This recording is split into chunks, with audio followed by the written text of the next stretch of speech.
Hi friends, TNUSRB எஸ்ஐக்கான important question பார்க்கலாம். நோட்டிஃபிகேஷனே வரல, அதுக்குள்ளே படிக்காட்டி என்ன, அப்புறமேட்டு படிக்கலாம் அப்படின்னு ஒரு ஆர்வம் இல்லாமல் இருந்தீங்கன்னா, அடுத்த மாதம் ஒரு எக்ஸாம் இருக்குது அப்படிங்கிற மாதிரி நீங்கள் கற்பனை பண்ணிக்கோங்க. உங்களுக்கு படிக்கிறதுக்கான ஆர்வம் வரும்.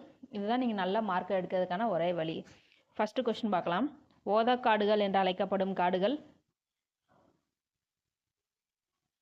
ஆன்சர் சி, சதுப்பு நில காடுகள். Next question. மனித குலத்திற்கு ஒரே ஜாதி, ஒரே மதம், ஒரே கடவுள் என்பது யாருடைய முழக்கம்?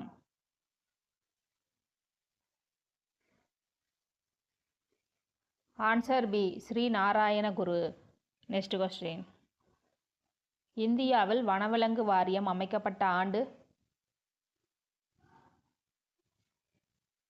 Answer B, 1952. Next question. சுதந்திர கட்சி நிறுவப்பட்ட ஆண்டு?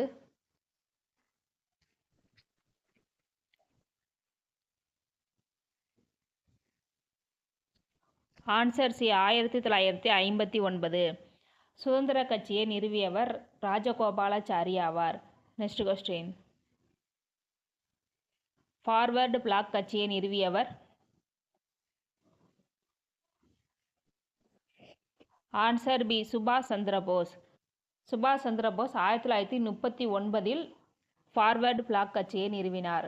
Next question. தீபகற்ப இந்தியாவில் மேற்கு நோக்கி பாயும் மிகப்பெரிய ஆறு?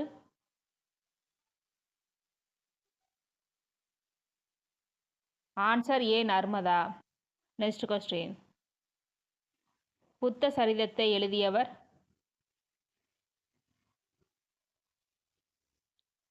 Answer C, அஸ்வகோஷ்.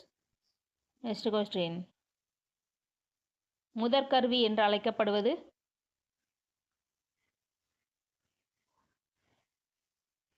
ஆன்சர் பி, மத்தளம்.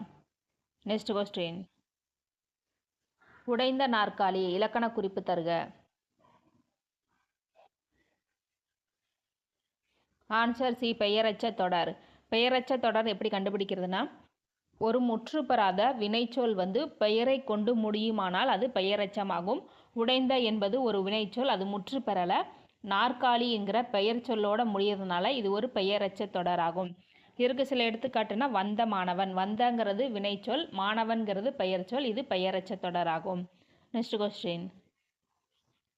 இரவும் பகலும், இலக்கண குறிப்பு.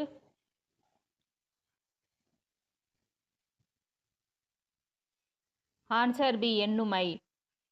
இரவும் பகலும் உம்முன்னு வரதுனால உண்மை தொகைன்னு போட வாய்ப்பு இருக்குது. உண்மை தொகை என்பது உம்ங்கிற எழுத்து மறைந்து வரும்.